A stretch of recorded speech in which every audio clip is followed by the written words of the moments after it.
negligent security is it's a theory in law, or I guess if you would say an area of recovery in law,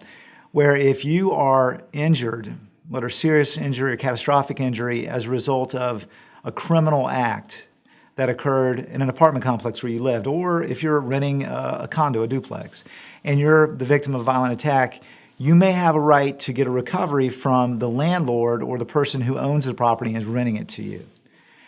The theory behind negligent security is that if you're paying a landlord to give you a place to live, that they have certain obligations to make sure that the area is safe for you and your family to live and that you won't be victimized by violent criminals. One of the concepts underlying why they should be liable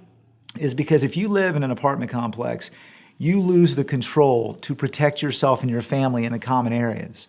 The landlord has all the power and all the control to decide what type of security you'll have, if any security, as opposed to maybe a homeowner who can they can put up a chain link fence or they can put up surveillance. Folks living in an apartment complex don't have that control, so it's up to the landlord to make sure that they're providing adequate protection.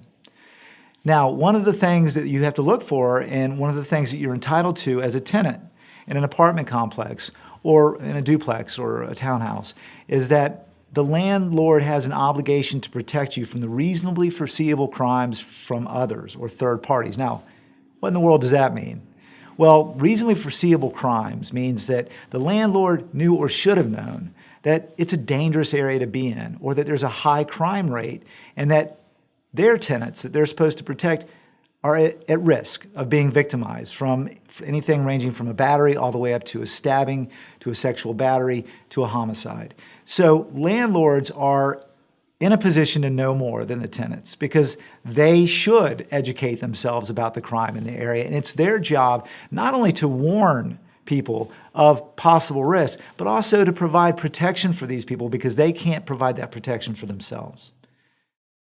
If we have not answered your specific questions in this video or the rest of the videos and information on our website, please contact us for a free consultation. We believe that you have too much at stake not to protect your legal rights.